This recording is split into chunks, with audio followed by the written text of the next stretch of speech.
നമസ്കാരം. റാഫ്റ്റോ ക്രിക്കറ്റിലേക്ക് അവർക്കും സ്വാഗതം. വളരെ അഗ്ലി സീൻസാണ് ദമ്പുള്ളയിൽ നടന്നത്. ഇന്ത്യ എയും ശ്രീലങ്ക എയും തമ്മിലുള്ള ട്രൈ സീരീസ് മത്സരം സൂപ്പർ ഓവർ കഴിഞ്ഞതിന് ശേഷം വൈഭവ് സൂര്യവംശി ശ്രീലങ്കൻ താരത്തിൻ്റെ ആ ഒരു പ്രൊവോക്കേഷനിൽ വീണു. അയാളെ പോയി പിടിച്ചുന്തി. പ്രശ്നം വഷളായി. അങ്ങനെ വഷളാവാതിരിക്കാൻ വേണ്ടി ഇടപെട്ടത് മറ്റൊരു ശ്രീലങ്കൻ താരമാണ്. ഒരു വിധത്തിൽ കാമാക്കി തിരിച്ചു വിട്ടു. പ്ലേയേഴ്സ് കൈ കൊടുക്കുന്ന സമയത്ത് പോലും അദ്ദേഹം ഒട്ടും ഹാപ്പി ആയിരുന്നില്ല വൈഭവ് സൂര്യവംശി. വല്ലാത്തൊരു ദിവസമാണ്. ആകെ അഗ്ലി സീൻസ് കണ്ടൊരു ദിവസമാണ്. കളി ടൈ ആയി. അതിന് നമ്മൾ കൈയടിക്കേണ്ടത് അർഷദ് ഖാനാണ്. മികച്ച രൂപത്തിൽ അവൻ പന്തെറിഞ്ഞിടത്താണ് ഈ കളി സമനിലയാകുന്നത്. പക്ഷേ അത് കഴിഞ്ഞിട്ട് സൂപ്പർ ഓവർ നടക്കുന്നു. സൂപ്പർ ഓവർ ആദ്യം സമയമില്ല, ലൈറ്റ് പോയി എന്ന് പറഞ്ഞുകൊണ്ട് അമ്പയേഴ്സ് അനുവദിക്കാതിരുന്നതാണ്. പക്ഷേ പിന്നെ തിലക് വർമ്മയൊക്കെ ആർഗ്യൂ ചെയ്തു. കുറേ സമയം കഴിഞ്ഞതിന് ശേഷം വളരെ ഡാർക്കായിരുന്നു മത്സരം. സൂപ്പർ ഓവർ തുടങ്ങി. ശ്രീലങ്ക ബാറ്റ് ചെയ്ത് കഴിഞ്ഞു. ഇന്ത്യ ബാറ്റ് ചെയ്യാൻ വേണ്ടി നിൽക്കുമ്പോൾ അമ്പയേഴ്സ് വീണ്ടും തിരികെ വിളിക്കുന്നു. ഒരു ബോൾ കൂടി എറിയണം, ലാസ്റ്റ് ബോൾ നോ ബോളാണെന്ന് പറയുന്നു. വീണ്ടും കുറേ നേരം ആർഗ്യുമെൻറ്റ്.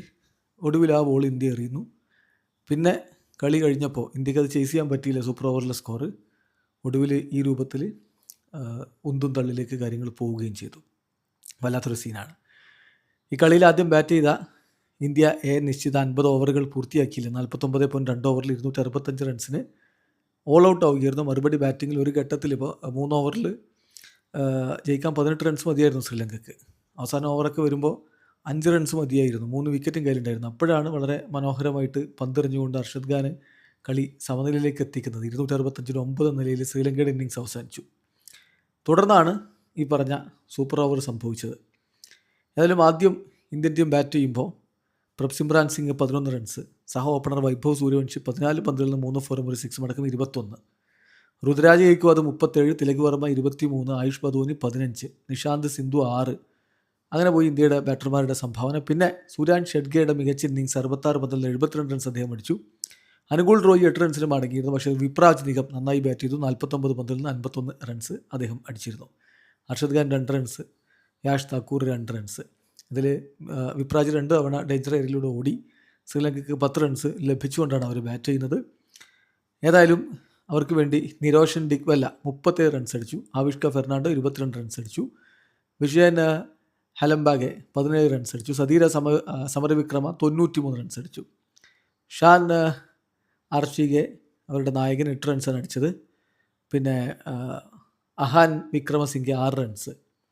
വനുജ സഹാൻ 25 റൺസ് അടിച്ചപ്പോൾ വിജയകാന്ത് വിഷ്കാന്ത് 18 റൺസാണ് അടിച്ചത്. അതേസമയം ചമിക ഗുണശേഖര 18 റൺസ് അടിച്ചിരുന്നു. ഒടുവിൽ അവർ ഈ പറഞ്ഞ പോലെ 265 അവരുടെ ഇന്നിങ്സും അവസാനിക്കുകയായിരുന്നു. തുടർന്നാണ് ഈ പറയുന്ന സൂപ്പർ ഓവറിലേക്ക് കാര്യങ്ങൾ പോകുന്നത്. ഈ പറഞ്ഞ പോലെയുള്ള പ്രശ്നങ്ങളൊക്കെ അവിടെ സംഭവിച്ചു. ഏതായാലും അവർക്ക് വേണ്ടി ഷഹാൻ അരാച്ചിഗെ 6 റൺസ് അടിച്ചപ്പോൾ ആവിഷ്ക ഫെർണാണ്ടോ 7 റൺസ് അടിച്ചു. അങ്ങനെ ഒടുവിൽ അവർ 16 റൺസ് എക്സ്ട്രാ ടൈം എക്സ്ട്രാ ഒക്കെ കിട്ടിയിട്ട് 16 റൺസ്. അർഷദാണ് ആ ഓവർ എറിഞ്ഞത്. മറുപടി ബാറ്റിങ്ങിൽ സൂര്യാൻ ഷെഡ്ഗയും വൈഭവ് സൂര്യവംശിയും കൂടിയാണ് ഓപ്പൺ ചെയ്യുന്നത്. ഈ 17 റൺസ് ജയിക്കാൻ വേണ്ടപ്പോൾ എന്തുകൊണ്ടാണ് വൈഭവ് സൂര്യവംശിയെ ആദ്യം സ്ട്രൈക്ക് ചെയ്യിച്ചില്ല എന്നുള്ളൊരു ചോദ്യം അവിടെ ഉണ്ട്. അതെന്തായാലും ഒടുവിൽ ആകെ 9 റൺസാണ് അടിക്കാൻ കഴിഞ്ഞത്. അവസാനം പന്തെറിഞ്ഞിട്ട് മാതുലൻ കിടിലൻ യോർക്കറാണ്, അത് ഡോട്ട് ബോളായിട്ട് അവരങ്ങ് ആഘോഷം തുടങ്ങി.